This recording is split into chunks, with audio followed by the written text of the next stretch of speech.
hearts to receive what you have in store for us, that we will really be amazed by what you have prepared. Lord, use me as your mouthpiece to declare your transforming word for today, that it would not just be mapakinggan namin, but ito po'y babago sa amin ng tunay para po maging ready kami sa 2026. Thank you so much for this wonderful day you have prepared for us. In Jesus' name we pray. Amen.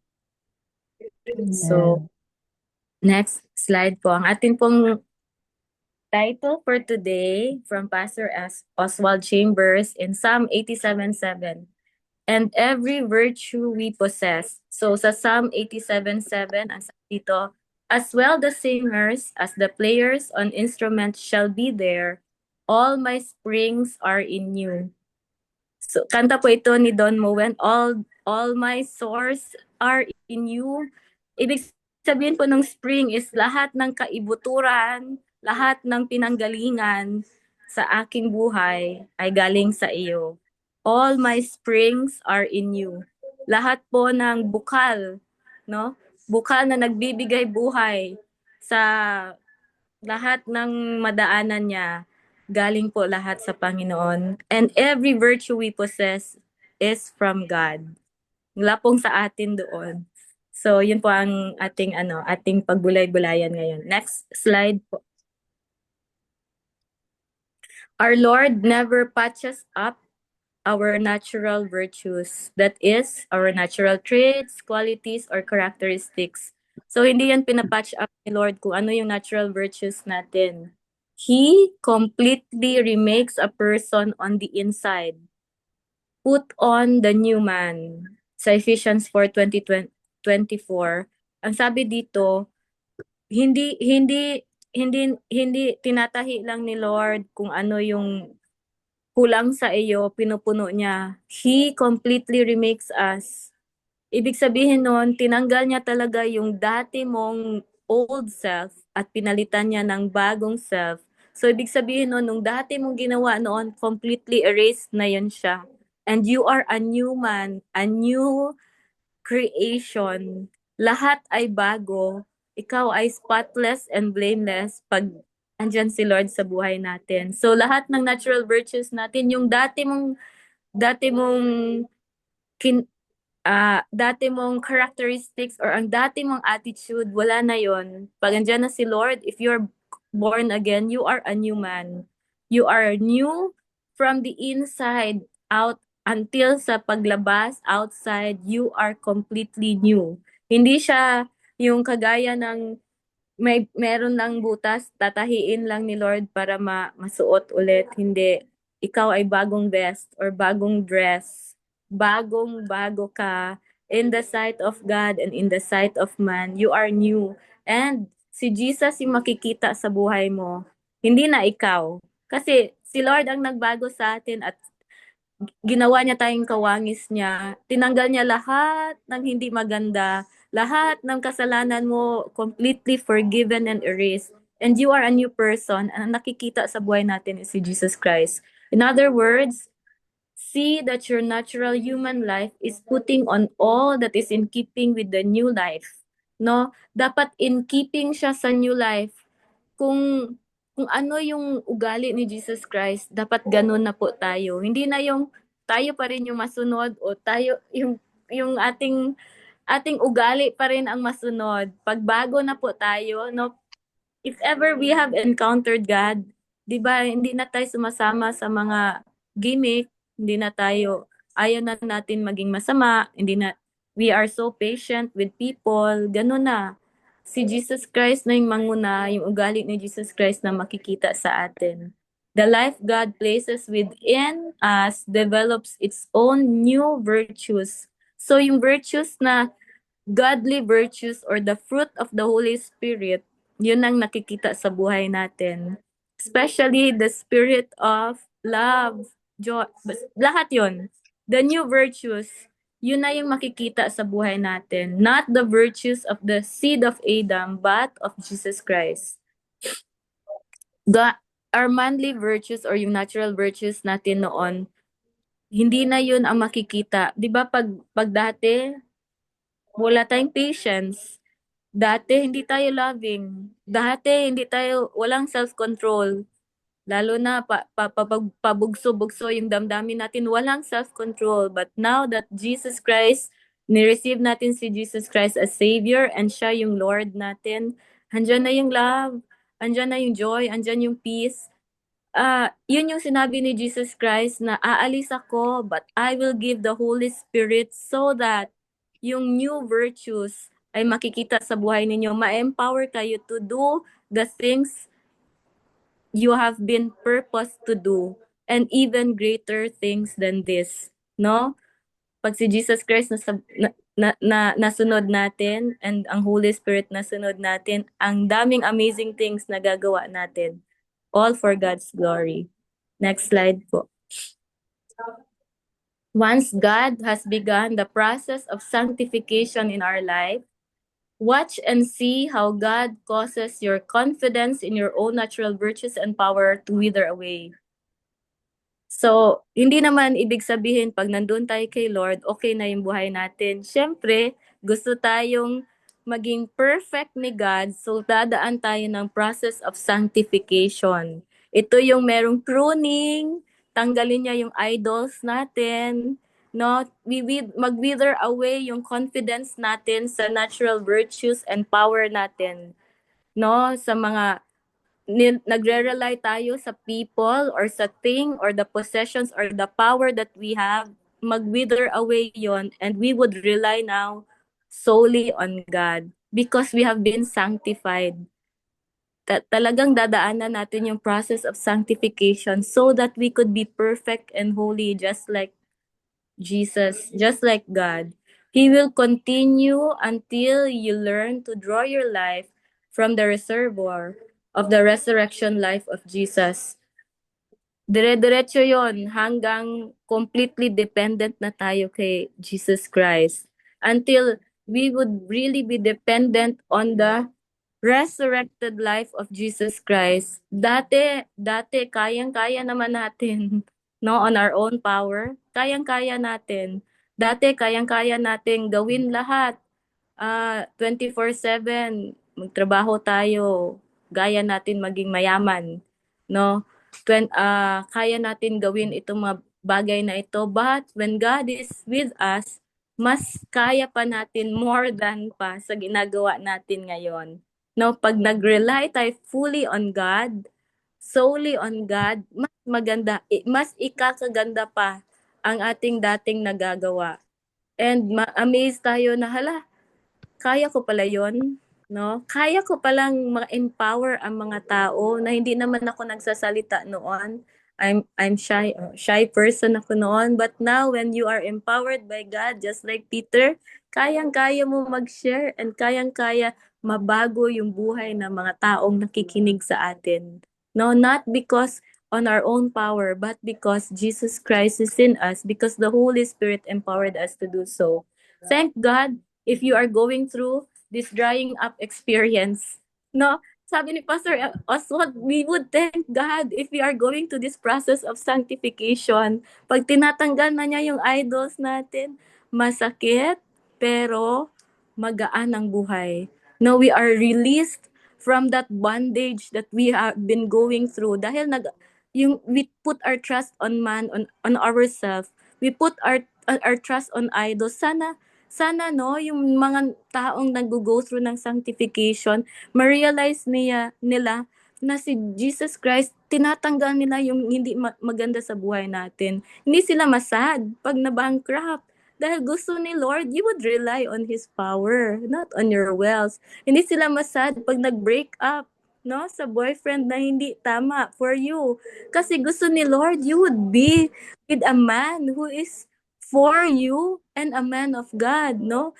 Yun yung wag ka masad kung nagdaan ka ng tong drying up experience because God has so much in store for you. Sana ganun sana yung mga tao, hindi sana mag-suicide, no? Pag dumadaan ng process of sanctification. Kasi ang saya. Sabi nga, we thank God because we are going through this drying up experience. No, we are just going through this because at the end of the tunnel there would be light. We are sanctified, ginaprune tayo because magbubunga pa tayo pag napagdaanan natin itong drying up experience, this process of sanctification. Next slide po. The sign that God is at work in us is that He is destroying our confidence in the natural virtues. Pag wala na tayong confidence sa pera, sa tao, or even sa power na meron tayo, or even in the positions that we have, God is really at work in us. The Holy Spirit is at work in us because there are not promises of what we are going to be, but only a wasted reminder of what God created man to be. No, hindi yan yung gusto ni Lord for you.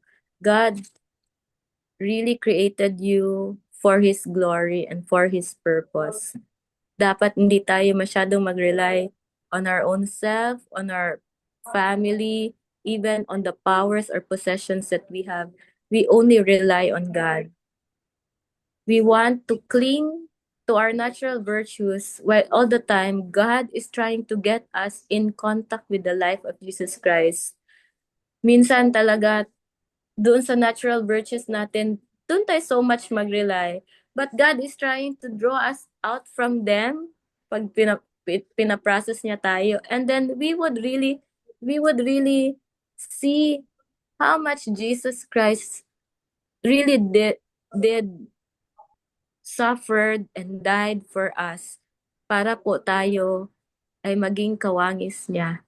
No, a life that can never be described in terms of natural virtues. Hindi talaga mapantayan kung ano ang kung gaano kabait ni God, kung gaano ka-powerful ni God, kung gaano kagaling ni God. Wala talagang natural virtue na ma ma-explain. Only God Himself, only Jesus Christ, only through communion with Him, only through that quiet time with Him na malaman natin kung sino talaga si Jesus Christ, kung sino si Holy Spirit, and kung sino yung our God the Father.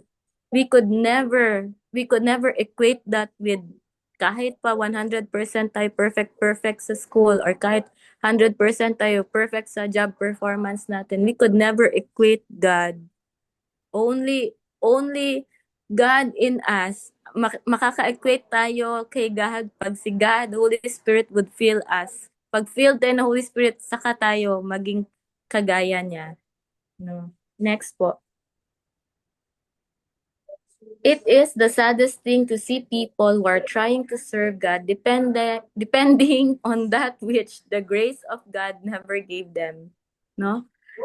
Maganda yung grace ni God pag na-realize natin it's all because of God. But pag pag sinabi natin grasya ng Panginoon, talagang grasya ng Panginoon. Meron kasi ibang tao na false humility, kumbaga, na sabihin nila, ay, hindi naman. Pero sa loob-loob nila, ang galing ko talaga. No, meron ganun na mga tao na humble sila, but it's false humility.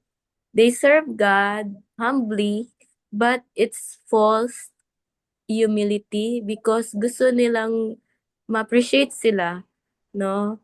Yung sarili pa rin nila ang important. So it's a sad thing if we are like that. They are depending solely on what they have by virtue of heredity. Bakit itong heredity? Merong ibang tao na anak ng pastor, no? Meron ding ibang tao na anak ng mayaman, depending solely on what they have been passed on by natural persons, no? Kaya magaling to siya dahil anak to siya ni pastor ano, magaling to siya dahil anak to ni attorney.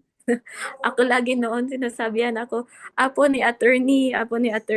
So, minsan lumalaki ang ulo ko dahil I've been there to serve.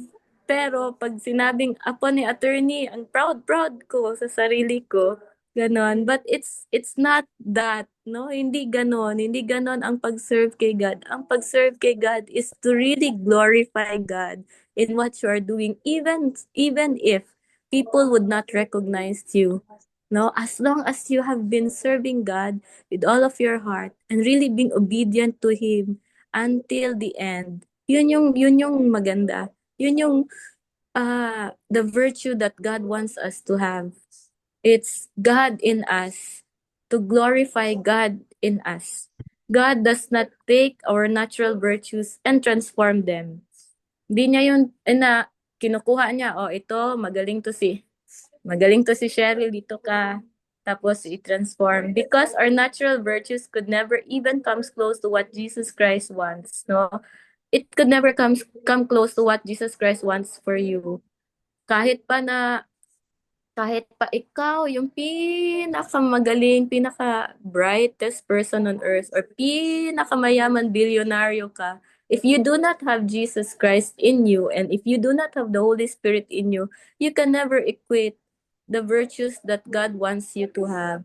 Mas maganda yung taong walang alam, walang possessions, but filled with the Holy Spirit, kaysa yung taong ang daming alam, ang daming possessions, but not filled by the Holy Spirit.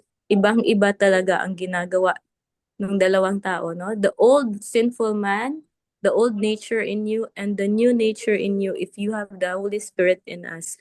Ibang-iba.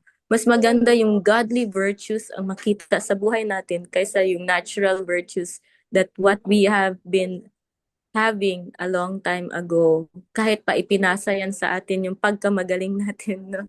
Ako, I've been lucky or blessed to have a Christian parents, no? Maganda na yung start ng faith journey ko, but iba talaga pag you have personally experienced Jesus Christ and His transforming work in your life, na mahiya ka talaga, no? Mahiya ka. So being so proud noon, ibang-iba talaga pag nandyan si Jesus Christ and the Holy Spirit reminding you na you are nothing without me. You are nothing without me. Iba talaga. Next po. No natural love, no natural patience, no natural purity can ever come up to His demands. Kung natural lang na bagay, maabot talaga na ma-breakdown ka or ma-burn out. Pag lahat sa sarili mong lakas o sa sarili mong galing, maabot talaga ang panahon na you'll be getting tired because lahat inire-rely mo lang sa iyong self. So, hindi din yun maka-come up sa demand kung anong need ng Panginoon. But as we bring every part of our natural bodily life into harmony with the new life God has placed within us, He will exhibit in us the virtues that were characteristic of the Lord Jesus Christ. So, hindi ibig sabihin kung magaling ka na, ay hindi dapat ikaw magaling, hindi ka dapat proud. No. Sabi dito, we keep it in harmony with the new life God has for us. Kung magaling ka na, mas lalo pang ikakagaling pag andyan si Lord sa buhay mo. Like Paul, magaling na si Paul, di ba? Pero yung na-realize niya na, ang sama-sama ko, sinner ako. Magaling si Paul dati, pero mas gumaling pa siya nung nandyan na yung Holy Spirit in him. No? And he's been solely relying on God's power. And yun ang sinasabi niya, it's not about me, it's all about God in me, no? So, dapat malaman ninyo ito, di ba? Yun ang sinasabi niya sa mga Gentiles. Dapat malaman ninyo sino yung totoong God, si Jesus Christ and His transforming work. Malaman niyo sana kung gaano ka laki, gaano ka katindi ang pagmamahal ng Panginoon sa atin. Yun ginasabi niya, no, ni Paul. So, marami talagang ikakabuti pa, maraming ikakagaling pa pag nandun na tayo sa Panginoon. When we have this new life in us, in harmony with our natural virtues, no, we will have the characteristic and virtues of the Lord Jesus. And every virtue we possess is His alone. At lahat ng ating galing at virtues, ang yaman at ang lahat ng meron tayo, all our springs are His alone. No? Thank you, God, no, sa binigay mo sa amin. Thank you, God, that we have been privileged to receive that favor and virtues na binigay mo sa amin. Sa Zechariah 13 to 14 and Revelations 21 yung other sources. So, ang wisdom from Oswald, sabi ni Pastor Oswald, the remarkable thing about fearing God, so hindi natin to makukuha lahat kung hindi natin love si God and we do not fear God. We fear God not because takot tayo sa Kanya. We fear God kasi matakot tayong maging sad siya. We want Him to be happy. We fear God because we want Him to be happy with our life. Is that when you fear God, you fear nothing else. Pag si God lang ang kinatatakutan mo, you will not fear anything. As you will not fear the enemy, you can even speak in front of the enemy and tell to him the truth about God. Whereas if you do not fear God, you fear everything else. Diyan napapasok yung anxiety. And yun yung sinasabi ko na mag-suicide na yung iba. Lalo na pag nag-go through ng process of sanctification dati ganun ako, pag meron tinatanggal o mag-failure or ano, ang dali kong masad, ang dali kong magkaroon ng anxiety or minsan insomnia pa, hindi makatulog because you do not fear God. You fear everything else. You do not receive what God has in store for us or receive His word and empowerment. Sabi dito sa Psalms 128:1, Blessed is everyone that fears the Lord. Blessed are all who fear the Lord, who walk in obedience to Him. Now we are blessed when we fear God and when we obey Him. Talaga naman, pag go through tayo ng process of sanctification and then we obey God, the blessings would come. Hindi pwedeng mauna ang blessings saka tayo mag-obey. Di ba minsan ang iba, saka na, pag ano na, 60 years old na ako, saka na, pag nabayaran ko na lahat ng utang ko, or saka na, pag nakapasa na ako, no? Blessings would come when we obey God. When He consecrate us, and then we obey, and then the blessings would come. And we will be amazed sa blessings na ibibigay niya sa atin, yung mga virtues na ibibigay niya sa atin. So, ito po, ang closing song natin is, Whom Shall We Fear? So, Whom Shall I Fear? Na sana mapagbulay-bulayan natin habang pinakikinggan natin itong song na ito. Assuring us, Lord God, that you are always by our side, before us, behind us, and beside us, O God, as we journey, Lord God, in this walk with you, Lord God. Let us always be reminded that we always give the glory to you. And as we obey, Lord God, Lord, when we receive your blessing, help us recognize, Lord God, and acknowledge in humility that it is from you and for you alone. Thank you, God, for this wonderful word. In Jesus' name we pray. Amen. Baka meron. Kilalang Kristiyano. Ang mga kilala ko, puro yung mga, sabi nga, sanggano. Sorry sa word po. Pero yun po, yung na-realize ko, itong 2025, so much blessings I have received from God. Kanya nga po, kagabi po, meron pong yung sermon ni Pastora Mina. Yun daw pong mga curse sa buhay natin itong 2025. Isulat lahat na, no? Tapos disregard na. And then make a new one for the 2026. Ngayon po, itutuloy ko po yung sinabi ko na ngayon 2026, lalo ko pong pag-iigihan ang pagsusok sa salita ng Panginoon Diyos po. Kanya, yung prayer din po ninyo, I need para po hindi ako mag-backslide o natutulungan ako sa aking spiritual life. Yun lang po, papasalamat po ako sa Panginoon Diyos na nakarating tayo sa 2025 going to 2026. Nakaisang taon na po pala ako sa Daybreak. Thank you, praise God. Amen. Thank you po. Thank you for allowing me to share.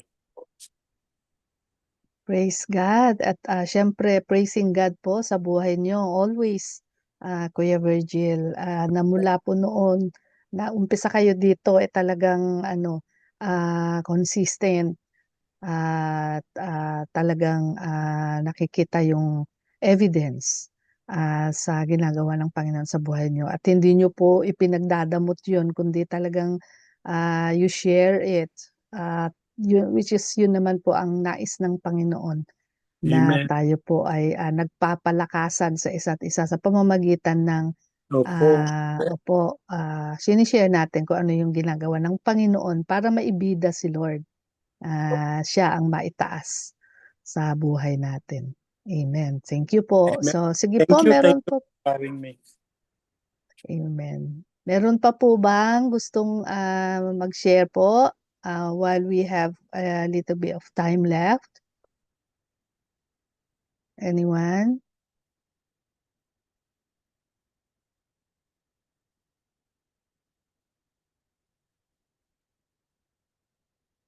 Wala na po yata. Sige po. Ano ba yun? Sige po. Nag-iisip pa po yata yung iba. Okay, so sige. Sige po. Sister Babes, are you able to facilitate yung atin pong prayer blast? Sorry po, Ate Penet, I'm sick. Okay. Ate Sige po. Si Pastor ni alam ko po, gusto niya ituloy yung prayer blast. Pakiyo lang po, please. Thank you po. Okay, sige po. Back to you, attorney, kung wala na pong gustong mag-share. Sige po. So, hindi ko po alam kung ano yung government po yata ang mountain of influence po natin ngayon. Yes po. So, for our mountain of government, po ba? Tuesday. For the mountain of government, so iniling po natin. Ako na lang po assign. Okay lang po ba? Si Pastor Rory, okay po kayo, Pastor? Pastor Rory. And then, for the next, for our nation and for our nation, the Philippines, for the government of the Philippines, sali na lang po yung nation natin para maisa na lang po, Pastor Rory. The nation of the Philippines and our government. Hindi po. Sige And po, then, wala pong problema. okay, next po is the body of Christ. Tama po ba? Okay, for our churches and the body of Christ, i-ask po natin si Sister Ophelia, listening, si Sister Flora po. Okay lang po ba? Sister Flora. Puro listening po. Listening po kayo lahat. Sister Flora, pwede po kayo? Hello? Ako pwede. Hello po. Busy lang. Okay, Kuya Virgil, kayo na lang po. Sige, Busy lang po kasi ako. Ano po yung ipag-pray ko po? Churches po, Sister Flora. Churches. Okay po. Church and ministries. Okay po. Ngayon na po? Ay, hindi pa po. Mamaya. Next po. Mamaya pa po. Opo, prayer for healing po kay Kuya Virgil. Sige, Pastor ni. And then, lastly, for Israel and all the other nations, sino po? Si Ate Finet. Ate Finet, kayo na lang po sa Israel and all the other nations. And then to close us and for the benediction, Pastora Queenie, kayo po sa closing and benediction. So, let's pray po. Pastor Rory. Sige po, tayo po yung manalangin. At atin pong yung panalangin ng ating pong bansang Pilipinas. Aming Diyos na makapangyarihan po sa lahat, salamat po. Salamat sa iyong mensahe na iyong ipinagkaloob po sa amin patungkol kung paanong talagang nais mo kaming makadugtong makarutong na malapit sa inyo, na hindi kami gagawa ng anumang aming mga sa pansariling layunin. Pero madalas, katulad na nangyayari sa aming bansang Pilipinas at sa iba pa, sa mga namumuno, sa mga nasa posisyon, sa mga nasa liderato. Kaya kami patuloy na lumalapit at humihingi ng kapatawaran sa aming mga pagkukulang at pagkakasala. Madalas, nagdedesisyon kami ayon sa aming gusto. Kakapag-isip kami ng mga plano ayon sa aming hilig, layaw. Katulad ng mga nasa posisyon din.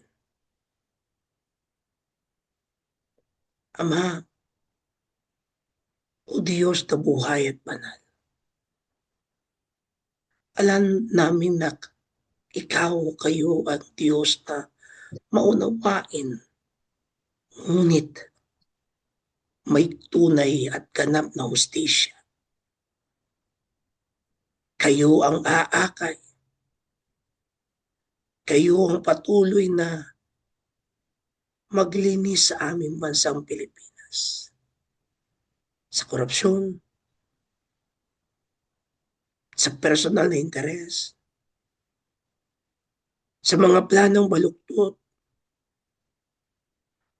sa mga plano na kung saan ay nakakapahamak sa mga kababayan namin at sa personal namin pamumuhay. Dahil napapalayo kami sa iyong mga layunin at sa inyong kalooban at sa inyong mga salita. Patawarin ninyo kami. Patawarin ninyo, Panginoon, ang bawat mga mamamayang Pilipino. Lalong-lalo na, Panginoon, ang mga nasa posisyon. Magmula sa presidente hanggang sa bawat departamento at sa bawat maliit. We ask, Father God, that yung tunay na pagiging makatao at makadiyos, ang tunay na may kahabagan, may pagmamahal, na may paglilingkod sa iyo at sa bayan o sa kapwa, hanggang sa pinakamaliit sa balitang tao. Ng aming panalangin, Panginoon, na patuloy na kayo ang siyang uubo. At salamat sa iyong paglilinis, salamat sa iyong kapatawaran. Ang sabi mo, Panginoon, ang sino mang umamin ng mga pagkakasala ay tiyak mong papatawarin. Kaya dalangin namin, Panginoon, sa gitna man ng ganitong mga sitwasyon, may pag-asa. Sapagkat ikaw ang nagtatala ng pag-asa at nagbibigay pag-asa. May kagalakang tunay at ganap. Hindi yung ganap na inasahang pansamantala lamang. Kung hindi yung kaganapan mangyayari dahil sa inyo, Panginoon. Salamat dahil sa iyong pagmamahal. Na wagas at dakila. Sabi mo nga, Panginoon, ang sino mang kumilala, manumbalik sa inyo, Panginoon, kikilalanin mo at inyong pagpapalain at inyo ring pagkagalingin ang bawat nasyon, bawat individual na nagbalik muli sa iyo o nanumbalik muli sa inyo at kumilalang ikaw lang ang tunay na Diyos, tunay na hari, tunay na namumuno sa bansang at ang bansang iyong Panginoong aming dinadalangin, ang bansang Pilipinas, sa tanging pangalan ni Jesus. Amen.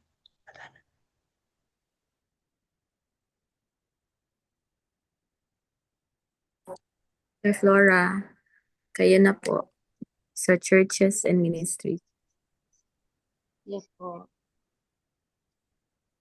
Father God in heaven, thank you, Lord, that, Lord, you have given us, oh Lord God, the churches, Lord, where we, oh Lord God, can proclaim your word freely in the name of Jesus. And also the ministries, Lord, that you have entrusted to your children. We thank you, Lord, for blessing the churches, not only in the Philippines, but all over the world, oh God. And so, Lord, we pray for the pastors, the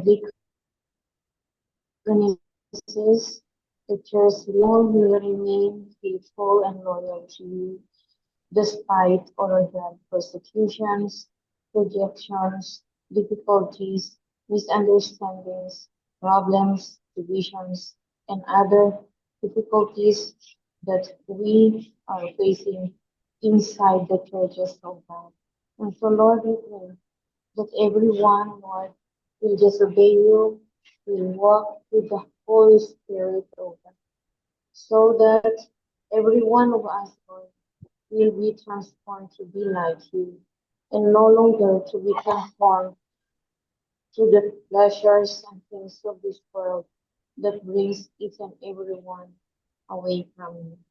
And so, Lord, we pray, oh God, that the pastors and the leaders whom you are using in the churches, Lord, will just live a holy and righteous life. Be what to represent you to the world who still needs salvation. And God, if there are disobedience inside the churches, if there are misunderstanding, pride, oh God, in behalf of the churches, we ask for your forgiveness. And let each and every one of us still remain to be the light and the salt to the people who are still, that they too will enjoy the peace and salvation that you are giving to the world. And we thank you, God, for the churches. With all the needs of the churches, especially the pastors, Lord, whom you are using, may you please provide.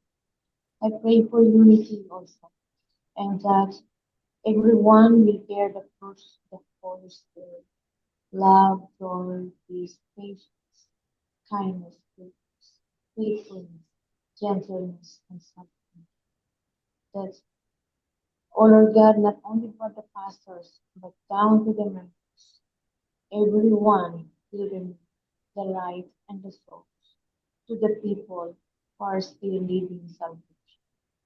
And Lord, we just want to say thank you in pouring out your anointing upon the churches and ministries, that everyone who are in service, they will be able to do only your will and no longer their own.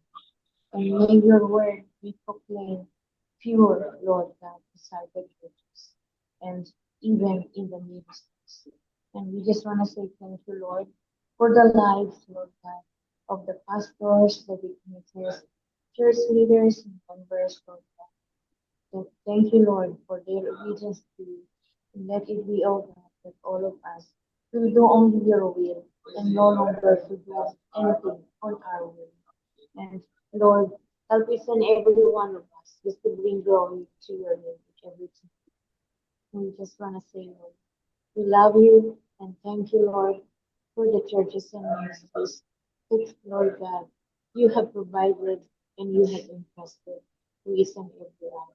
Anoint all those whom you are using in the churches. And thank you for empowering and for empowering each and every one and providing everything. We want to give you glory. We want to give you thanks. In Jesus' name we pray. Amen.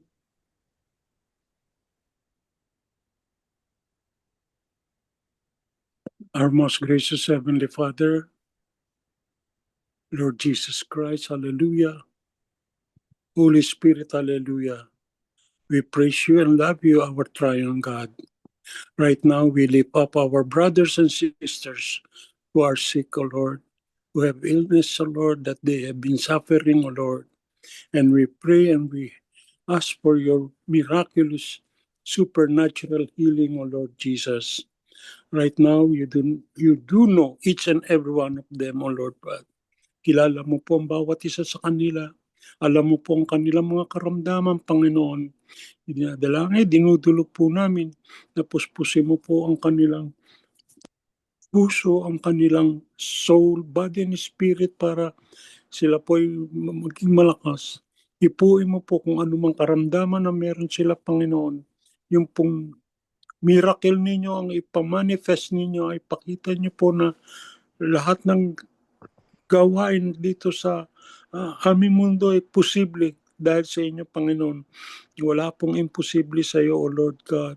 We pray for each and every one of them, yung pong may high blood, yung pong may sakit sa puso, yung pong may cancer, Panginoon, yung pong may arthritis, Panginoon, yung lagi pong nahihilo, yung pong napilayan, Panginoon, puspusin mo po sila, tulungan mo po lalo na po sa kanilang pangangailangan, Panginoon, pambili ng gamot, pambayad sa ospital, pambayad sa doktor, Panginoon.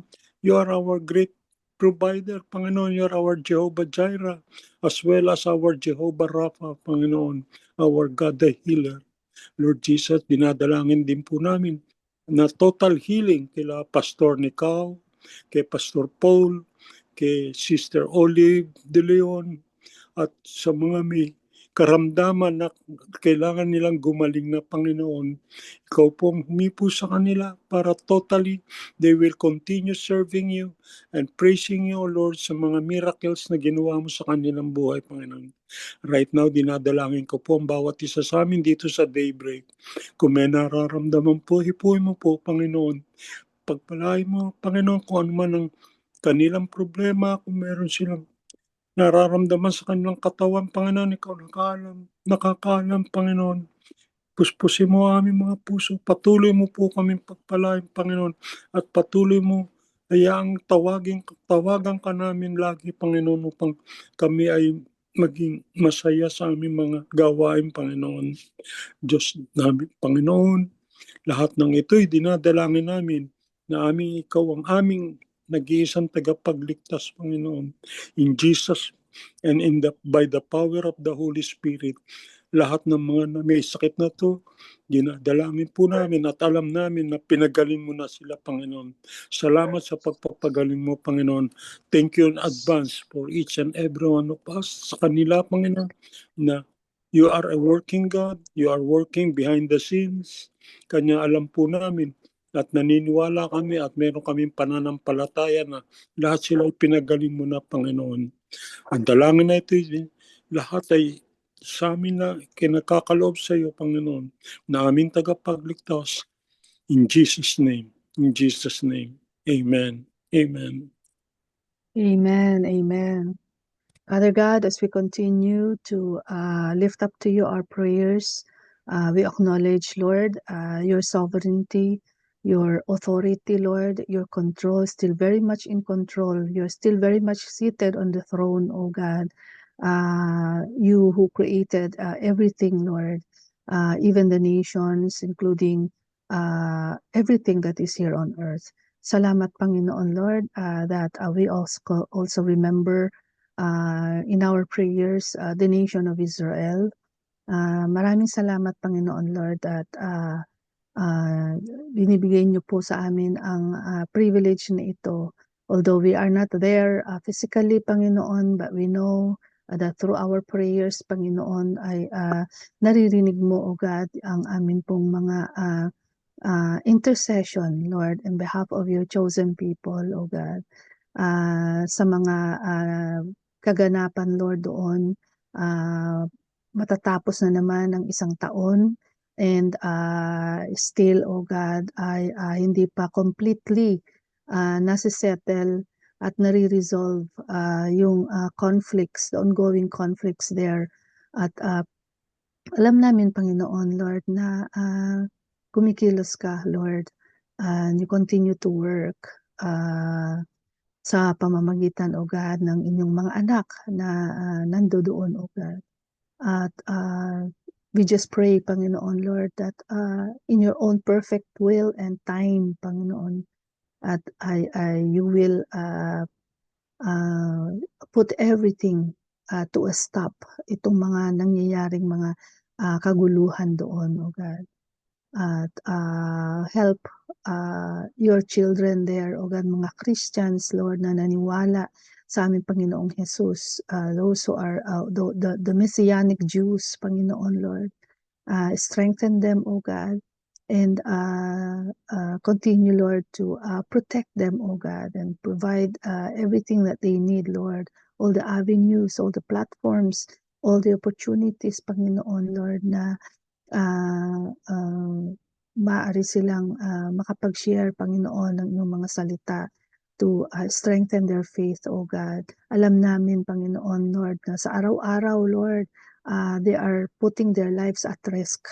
But Father, ang reassurance and that the trust in you, Lord, na you are with them sa lahat ng pagkakataon, O God. So that more people, Panginoon, more people of the nation of Israel ay makakilala sa inyo, Panginoon. Just as yun po yung kalooban mo, that all people will return to you, Panginoon Lord. And Father, we also lift up to you all the nations, the other nations of the world, at mga continents, O God, yung mga countries, O God, na meron ding mga conflicts with each other, Ukraine, Russia, even in the Asian countries, Lord, Africa, Panginoon, where there's a lot of persecution, there's a lot of violence and aggression towards our brethren there, mga Christians. Lord, we continue to lift up to you yung mga leadership, Lord, sa mga bansa. Alam mo, Panginoon, kung ano pa yung nangyayari. And we just pray, Panginoon, that more leaders of the nations, Lord, will come to know you, will come to acknowledge, Panginoon, that there is a powerful God who is above, over and above them, Panginoon. Na hindi nila pwedeng ipagmalaki, O God, ang kanilang power, ang kanilang naturalness, ang kanilang possessions and influence, lahat ng meron sila, Panginoon, because these are all just temporary. At ang kilalalin nila, Panginoon, ay yung kapangyarihan mo, O God.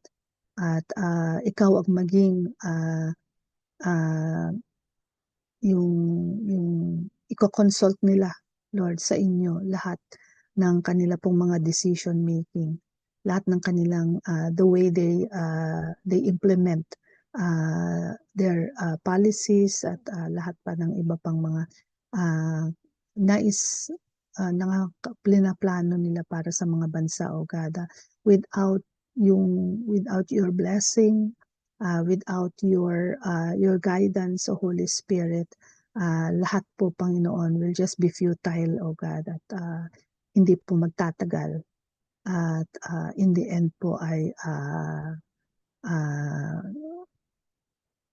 hindi po makakapagbigay ng mabuti sa kanilang mga bansang sinasakupan. And so, Lord, maraming salamat still, O God, because we know ikaw pa rin in the end ang maghahari. At when you come again, Lord Jesus, that you will bring all your people to yourself, ay makabilang po lahat kami doon, O God.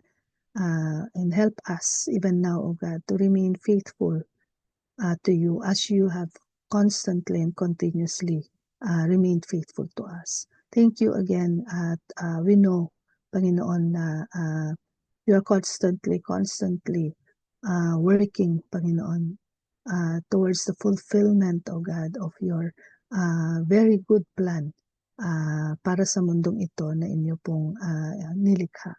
And yours is the glory and the power and the honor always. In Jesus' name we pray. Amen.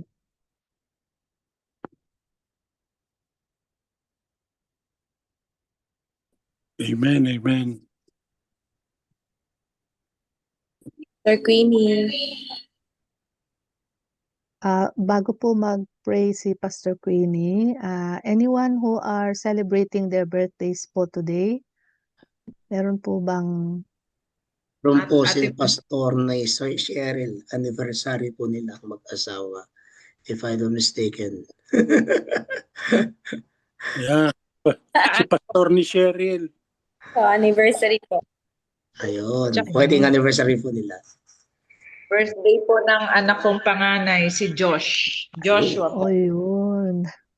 Okay, so wow, there's even more reason to thank and praise God sa mga milestones and celebrations na ating mga kapatid. So sige po Pastor Queenie, pakisama po sa prayer po, sa Thanksgiving prayer po natin yung ating mga pasasalamat. And of course, ewan ko po kung I think nabanggit po kanina, but I think si Sister Babes is not well. May sakit po siya. So, just include healing din po para kay Sister Babes. She's here with us, but she is not well. So, praise God. Thank you po, Pastor Queenie.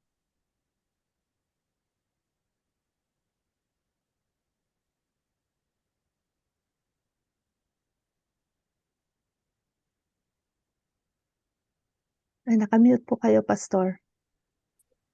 Ayan. Sige po, tayo po ay manalangin. Panginoon, alam ko po na narinig po ninyo lahat ng mga panalangin ng aking mga kapatid. At alam ko din, Panginoon, na kilala po ninyo ang bawat isa sa amin. At alam ko din, Panginoon, na sakop po kami lahat ng inyong pag-ibig na sagad-sagaran, Panginoon. Kaya ngayong year-end, O Lord, tulad kami dito sa Davao, nagpaskong bagong taon na kami, O Lord God. And we surrendered, Lord, kung ano man yung mga kailangan isuko sa inyo na hindi na dapat dalhin sa taong 2026. Dalangin ko, Panginoon, na ang bawat isa sa amin ay tunay na makakakilala sa inyo, Panginoon. Higit sa matuto kaming manalangin at unawain ang inyong mga salita. Ang dalangin ko, Holy Spirit, na mas lalo niyo po kaming puspusin ng inyong kapuspusan at ipagkaloob ang tunay na kaunawaan kung ano ang tunay na pag-ibig, kung ano ang buhay na temporal at buhay na walang hanggan. Iisa lang, Panginoon, ang aming kahilingan, ang manatili ang inyong pag-ibig sa bawat isa sa amin. Dahil ang tunay na pag-ibig na nagmumula sa inyo ang siyang tunay na nagbibigay ng buhay sa amin. Lord, kailangan din po namin ang inyong espiritu dahil yan lang din ang tunay na nagbibigay ng bagong buhay para sa amin. Kaya ngayong araw, Panginoon, dalangin ko lahat ng aking mga kapatid na mayroong karamdaman, Panginoon. Mga sa prayers kanina, let your healing to overflow upon us, O Lord God. And thank you, Lord, sa kasagutan ng panalangin ng kagalingan. I receive it, Lord, in Jesus' name. At dalangin ko din, Panginoon, ang anniversary nila Pastor ni at Joaquin. Patuloy na pag-igtingin po ninyo ang tali ng pag-ibig na kayo po ang nakasentro, Panginoon. We just want to bless their marriage life, Lord, yung kanilang relationship, Panginoon. Lalo't higit ang relasyon nila sa inyo, Lord God, na patuloy na lumalim, Panginoon. At patuloy na maglilingkod silang mag-asawa sa inyo na walang kondisyon, O Lord God. Dalangin ko din lahat ng mga may birthdays, Lord, si Josh, yung mga binanggit kanina na hindi ko na matandaan ang pangalan. Thank you sa buhay ng mga anak mong ito, Panginoon. At patuloy na magpakilala ka sa kanila, O Holy Spirit. Patuloy, Panginoon, na yung kanilang mga buhay ay maialay sa inyo, maging yung magkaroon ng eternal value, Lord, lahat ng kanilang mga activities sa buhay at maranasan nila lagi at hindi ito mawawala yung kaligtasan na inyong ipinagkaloob. And I believe, Lord, hindi nyo yun kukunin. Ang dalangin ko lang, Panginoon, na huwag po silang umalis sa kaligtasan na yun.